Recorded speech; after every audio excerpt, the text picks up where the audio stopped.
Eu sou MacGyver Laurindo Pereira de Souza Guerra, mais conhecido como MG, MacGyver Guerra. Nascido em Gil Boés, no dia 12 de setembro de 1987, filho da dona Clarita Laurindo, do seu Querubino Guerra, irmão do Henrique Guerra, casado com Franciana Guedes Guerra, e tenho duas filhas, Isis Maria Guedes Guerra e Liz Guedes Guerra. Eu sou nascido em Gil Boés, no Piauí, né? E com 6 meses de idade, meu pai já tinha ido para São Paulo procurar melhoras de vida. E aí, com 6 meses de nascido, minha mãe seguiu, né? Fomos atrás do meu pai para começar essa trajetória lá em São Paulo. E foi uma viagem muito dura para minha mãe, né? Ela disse que eu não tinha agasalho. Naquele tempo, menino nascido no Piauí, o Piauí é quente, né? Calor. E a gente tava indo para um lugar muito frio, que era São Paulo. E um rapaz até ajudou ela, pegou a jaqueta dele, me cobriu na viagem e tal. Chegamos a São Paulo, enfim. Eu morei até meus 13 anos de idade lá em São Paulo. Minha mãe teve o meu irmão lá, o Henrique, né? Em 94, teve meu irmão. E no ano entre 99 e 2000 ali, em dezembro, a gente veio embora pro Piauí de volta, que era um sonho dos nossos pais. Era um sonho dos meus avós, era um sonho também meu, né? Era morar no Piauí. E a gente voltou pra cá. Deus, graças a Deus, Deus abençoou minha família e a gente pôde voltar pro Piauí, onde a gente tá até os dias de hoje, né? Desde muito cedo eu sempre fui um amante da música, né? Aos 9 anos de idade eu já tocava flauta e fazia parte do coral da minha escola, Oswaldo Aranha, na cidade de Tiradentes, em São Paulo. E eu ficava muito encabulado assim com a galera da fanfarra, né? Os instrumentos de sopro, percussão e tudo. E eu passei a participar, né? Depois da flauta, depois das aulas do coral de canto, eu passei a participar da banda de fanfarra. E a música sempre me encantou muito, né? Só que eu nunca deixei de tocar minha flautazinha. Então eu acompanhava todas as músicas que eu ouvia no rádio, eu procurava acompanhar ali com as notas. E uma tia minha de Brasília, chamada Maria, ela se impressionou tanto que ela falou pro meu pai, tem que comprar um teclado para esse menino, porque ele precisa aprender a tocar teclado. Quando a gente voltou pro Piauí, meu pai comprou esse teclado. E eu ficava quase que 24 horas tentando aprender a tocar. As minhas primeiras notas, quem me ensinou foi os saudosos músicos aqui de Gil Boés, né? Edmilson Antônio, Zé Paulino, que me emprestava o teclado dele para eu aprender. E aí eu fui morar em Teresina, né? Lá comecei bandinha de escola, tal. E os meninos viram que eu tinha um potencial também assim para cantar, botaram eu para cantar e tudo. E daí comecei essa paixão pela música, né? Na verdade, era para mim jogar futebol, mas eu quis a música, eu queria a música corria dentro do meu sangue, corria dentro das minhas veias. Aos 16 anos eu arrumei o meu primeiro emprego em uma banda profissional. Era a banda Tempero do Forró, muito conhecida aqui na região, muito conceituada. Naquela época tinha os showmissos, sabe? Todo evento político, todo comício tinha uma banda. Então a banda Tempero tocava muito, eu era fã daqueles caras. Um dia eles viram eu mexendo com o teclado e me convidou, né? Surgiu o convite, que o tecladista ia sair e surgiu o convite para mim ir. Até então eu era da banda Rally do Samba, que é dos meus primos, Renata era dos meus primos, tinha o Tetezinho, meu primo Anderson, mais conhecido como Picholé, a gente tocava junto. Aí o Teté foi primeiro para a banda Tempero. E eu acho que foi uma das indicações, né? Ele falou, tem um MacGyver. Aí eles viram e gostaram e me chamaram, né? Quando eu cheguei lá, só tinha músico, os caras mais velhos, os caras bem conceituados musicalmente, assim, respeitados. E eu fiquei até meio assustado, né? Mas foi me desenvolvendo e fui ali me entrosando com a banda, fui tocando teclado. E comecei sendo tecladista de banda de forró, né? Comecei sendo tecladista, antes de ser cantor. Já cantava escondido no banheiro ali e tal, alguns amigos, alguma coisa, mas não nada profissionalmente, né? Da banda Tempero, eu participei de outras bandas, apesar de ter rodado bastante aqui o sul do estado com a banda Tempero, fizemos um pouquinho do Tocantins. Eu fui chamado para outras bandas, né? Rodei aí por Mulher Dengosa, Mulher Fatal, Forró Eu e Você. Fui com um sonho, fui pro oeste da Bahia, em Barreiras, tocar em uma banda. E o projeto era grandioso, né? Só que não deu muito certo. Aí tive que voltar para casa. Depois disso, eu fiz parte da banda Pressão Total de Bom Jesus. Foi uma grande escola para mim também. Com Mau Mau, Fefe, Luciano. Banda Pressão Total tinha um nome bacana, ainda tem, né? Na região, muito respeito pela galera, muita saudade eu tenho dessa galera. Logo depois eu comecei a trabalhar na banda Mulher Fatal, com Bolacha, Wilder, Monique. E surgiu um convite um dia para eu tirar uma festa com a banda AZ da Pitanga, que era uma banda muito conceituada no Oeste Baiano, banda AZ da Pitanga, do meu amigo Carlinhos, do meu amigo Giovan. E dali eu já fiquei. Fui fazer 3 shows e fiquei na banda, né? Na banda AZ da Pitanga. E a gente rodou bastante. Eu pude aprender muito como músico.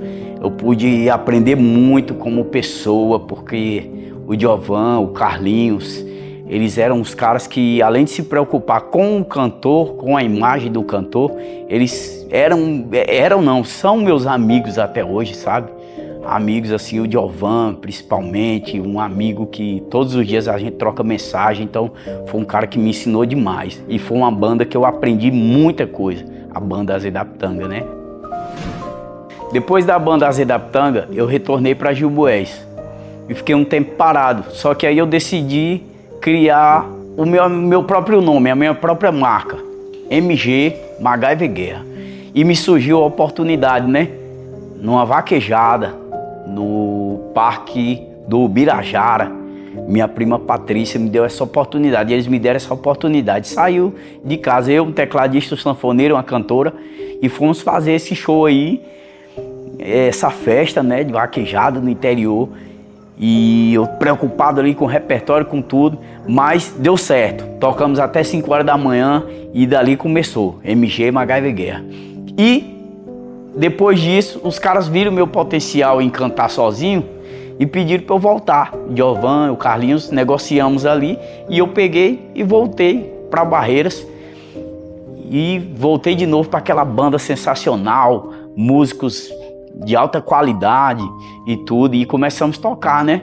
Fizemos Mato Grosso, viagens incríveis, Tocantins, no Piauí, na Bahia, tocamos em grandes vaquejadas também, foi muito bom, foi uma experiência muito boa. E eu cheguei a fazer programas de TV de rede nacional, como Ratinho, Raul Gil, tudo com o nome MG MacGyver Guerra. Tava indo tudo bem, era uma promessa, né? Era uma promessa. Só que nesse meio termo aí, nessa caminhada, tal, vai pra aqui, vai pra lá, e as pessoas conhecendo, eu ganhando mais seguidores no Instagram, cada vez mais seguidores, muita gente e tal. Meu ego foi ficando inflado, eu fui achando que eu já era alguma coisa, né? Porque eu tinha conhecido a televisão. Até então era só um sonho, né? De criança, porque quando eu era criança eu ia para trás daquelas televisãozonas de tubo ali para ver se as pessoas estavam lá dentro, sabe como é que é? E depois você tá lá dentro, um lugar incrível daquele, a TV, poxa vida, tudo aqui é do Silvio Santos, meu Deus, os cenários das novelas, tal.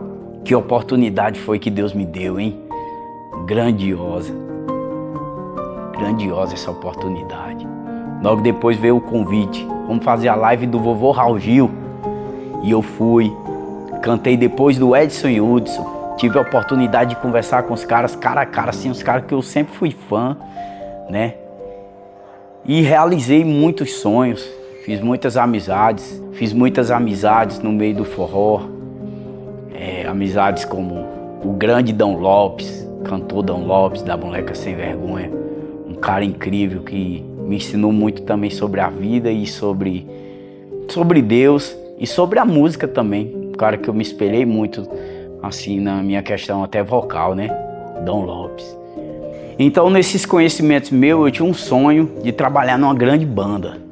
Eu eu tinha esse sonho, né? Que quase foi realizado. Eu era fã demais, desde garoto, da banda Real Som da Bahia. Era uma banda baile que tocava de tudo. E andou batendo na trave, né? Que eu ia trabalhar nessa banda, que era um sonho pra mim, né? E eu acho que pra muitos cantores da minha região e da região da Bahia, tocar na Real Som da Bahia, uma banda que tocava de tudo, assim, e parecia um CD tocando, cara. Mas enfim, acabei entrando no mundo de prazeres, no mundo de luxúria, no mundo de muitas amizades, né? Muitas amizades. Quando você tá lá em cima, meu irmão, o que não falta é amigo, é primo, é músico querendo tocar com você. Mas eu fui pisando em solo que não era pra me pisar, meu irmão. Eu fui conhecendo, me misturando ali com a bebida, com a música com a bebida. Depois uns tapinhos aqui na droga, mais propriamente falando a cocaína, que rola muito. Quando eu tava de folga eu usava com alguns amigos e tudo, e recreativo aquele negócio, né? Mas foi ficando um negócio mais sério, porque eu vivia muito sozinho, entendeu? Quando os outros estavam trabalhando na semana, eu tava de folga. Quando era final de semana eu tinha que trabalhar, então comecei no uso só, fazer o uso só, ou com algumas companhias que não era do meu meio e tal. E fui entrando cada vez mais fundo, e o meu trabalho foi ficando para trás. Eu fui perdendo o respeito das pessoas, eu fui ficando desacreditado, porque na minha região não é fácil você ser cantor, apesar de que tem muita gente que acredita, mas tem muitos também que falam, fulano que vai tocar hoje, eu nem vou lá. E às vezes eu ficava muito triste com essas críticas e procurava refúgio nas drogas, né? Infelizmente. Cheguei tão fundo, tão profundo, que eu tive a minha primeira internação. Eu fui através de um tio meu, que é presbítero, chamado Claudionor Júnior. Ele conhecia o pastor Ronald Costa e foi quem me recebeu na comunidade terapêutica Restitui. Naquele momento ali, pra mim, o mundo tinha acabado, cara. Eu fui pra uma casa de recuperação, sabia que a galera ia estar falando, foi internado, tal, tá louco, tal, não sei o quê. Eu cheguei lá, mas fui muito bem recebido, fui muito bem acolhido, tive uma orientação espiritual muito forte do pastor Ronald, da pastora Luísa, do Ronald Júnior, que é músico, filho do pastor Ronald, sabe? Que foi quem botou as notas na música Restitui a Minha Vida, que logo logo vai estar aí no mercado. Lá eu conheci um cara fantástico chamado Emanuel, o famoso Santinho. Esse cara esteve comigo em todos os momentos, nos bons, nos ruins, me aconselhava, tudo, me ensinou o que era orar, o que era Deus, o que era a Bíblia. Cara que foi um irmão, um pai, um primo, um tio, na hora que eu achei que eu estava só. E eu não sabia que eu tinha um Deus para andar junto comigo. E ele também como instrumento de Deus para estar me guiando, sabe?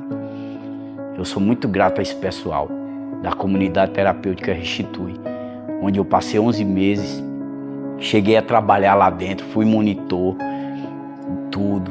A gente tinha momentos de diversão, tem os momentos difíceis, tem, né? Saudade da família e tudo. Nós tínhamos lá o nosso campinho, jogava bola com os caras. E a maioria das músicas que eu fiz para Deus, né? Que hoje eu canto para Deus, foram feitas em cima de uma serra, cara. Eu subia para cima de uma serra, ou de dia ou de noite, para orar, e sempre com violão e fazendo essas músicas que Deus me dava, sabe? Foi um lugar fantástico que eu passei, comunidade terapêutica Restitui.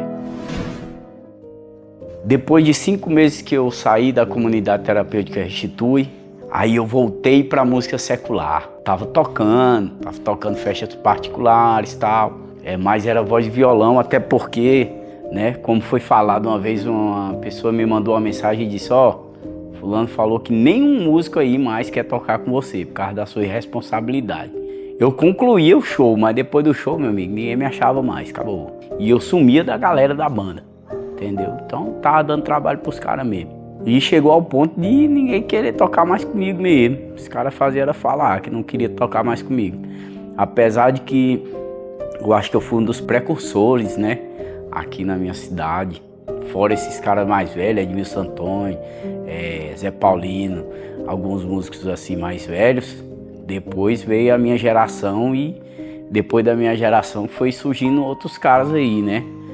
Mas eu chamei a galera toda pra gente tocar junto, então as coisas começaram junto.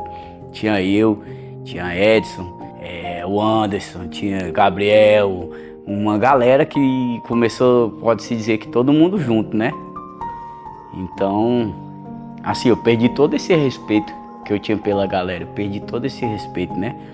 Por causa do meu uso abusivo de entorpecentes, né?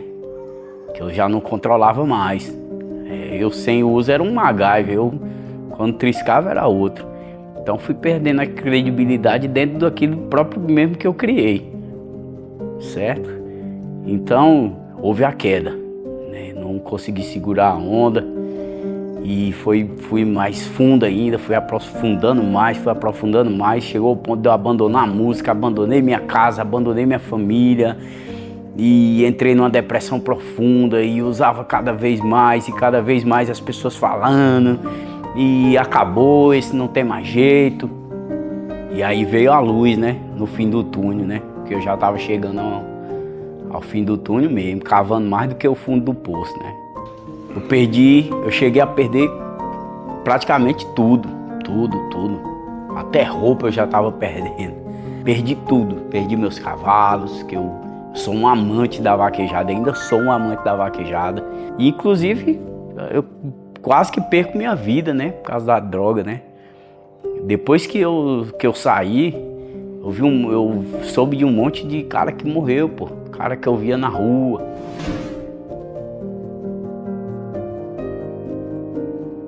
Aí a luz que me apareceu no fim do túnel foi um amigo meu de infância, né? Amigo mesmo, assim, Dr. Douglas Halley, o nome dele. Um amigo que a gente brincava de vaquejada quando era pequeno. A gente chegou a correr vaquejada juntos e muitas outras coisas. A gente jogou bola juntos, crescemos juntos, né? E ele foi o único amigo que chegou e disse assim: ei, cara, vamos sair de onde é que você tá, tem um lugar bom para você. E ele me apresentou a Casa Nova Vida, que é da pastora Delma Pedra, né, do seu Alexio, lá em Barreiras, Bahia. E eu assumi mesmo que eu estava derrotado e que eu tinha que me tratar, né. Quando eu cheguei lá, estranhei tudo assim, né, tá uma galera totalmente diferente da que eu tinha vivido. Porque o baiano, ele tem a cultura dele mesmo, né. Eu fui adquirindo amizades lá dentro, amizades que vou carregar pro resto da vida. E eu conheci muitos caras bons, caras de famílias boas, caras inteligentíssimos, amigos que morou fora do Brasil e tal. Pude aprender um pouco de italiano com meu amigo Luiz, que é lá de Salvador, um cara incrível. E conheci um cara que me mostrou realmente assim me mostrou o que é Deus, sabe, na vida de alguém. O pastor Marcos, o nome dele. Ele me ensinou muito da Bíblia, me ensinou muito de Deus. Além de psicólogo, ele é pastor. E tinha a psicóloga Natália, Giselda, Marcinha, que era enfermeira, seu João. Todos os sábados a gente ia pra feira, eu já ajudava na casa, nos trabalhos da casa, jogava bola com a galera, praticava boxe, jiu-jitsu, vixe, velho, era divertido, era ao mesmo tempo que era doloroso a saudade de casa, né? Mas a gente sabe que tem que pagar um preço, né? O cara tem que ter coragem mesmo, o cara tem que ter coragem pra assumir que perdeu pro mundo, né? E eu perdi, o mundo me rejeitou, pô. Como eu disse lá atrás, nenhum músico queria mais tocar comigo. Tudo tem um lado bom e um lado ruim na vida da gente, né? Eu fui um cantor que saí de Gil Boés, Piauí, para São Paulo com aquele sonho. Encarei lá o SBT, do Ratinho e tudo, levantando a bandeira da minha pequena cidade de Gil Boés, que eu nunca tive vergonha de falar, velho. Eu sou de Gil Boés, Piauí. Porque aqui não tem só eu de talento, né? Tem vários, aqui tem escritores, tem professores, tem a diversidade de pessoas inteligentes que você pensar, tem. E eu levantei a bandeira da minha cidade, do meu estado e botei a cara no Brasil e no mundo. Nesse dia tinha mais de 40 milhões de pessoas assistindo o programa do Ratinho, cara. Foi incrível.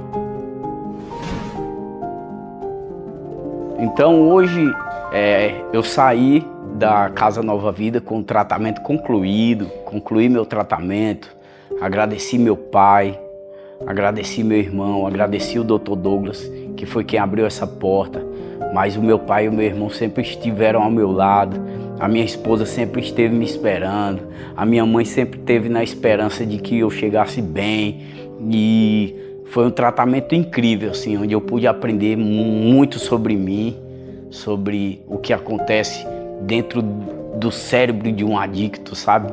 Quando você tem esse suporte dos psicólogos e um suporte espiritual e tudo, mudou completamente a minha vida, cara. Eu costumo dizer que eu não sou um cara religioso. As pessoas, você ficou evangélico, ficou protestante e tal. Cara, eu não sou religioso, eu sou cristão. Hoje eu sou um seguidor de Cristo. E as músicas que eu canto hoje é tudo para Deus. É tudo agradecendo a Jesus Cristo pela vida que Ele me devolveu. Mas eu tive que passar um processo doloroso, que é o processo da internação, o processo do tratamento. Mas sou grato a todas essas pessoas, essas casas que eu passei, né? A Restitui, Comunidade Terapêutica Restitui, Pastor Ronald, Pastora Luísa, Santinho. Sou grato à Pastora Delma, Pastor Marcos, seu Alexio, toda a equipe da Nova Vida, seu João. Eu sou muito grato a esse pessoal. E hoje eu estou muito feliz, porque eu tenho um projeto gospel, vai ser lançado em breve, músicas autorais. Deus tem me abençoado demais, sabe? Eu estou frequentando a igreja e estou gostando muito, sabe? Da nova vida que Deus me deu. Então isso para mim não tem preço, não tem negociação de voltar a olhar para trás, sabe? Para o meu passado. Eu agora só quero olhar para o alvo meu, que é Jesus. E a mensagem que eu quero deixar para as pessoas é: se você tiver alguém na sua casa, ou se você estiver aí me vendo nesse momento, estiver passando um momento difícil, na drogadição, no álcool, na prostituição, você não consegue sair, procure um tratamento, não tenha vergonha. Vergonhoso é a gente andar do jeito que a gente andava. Quando você vence um tratamento, quando você vence as drogas, quando você vence esse mundo, não tem preço. Essa é a mensagem que eu queria deixar. MacGyver Guerra, cantor MacGyver, e que Deus abençoe cada um de vocês.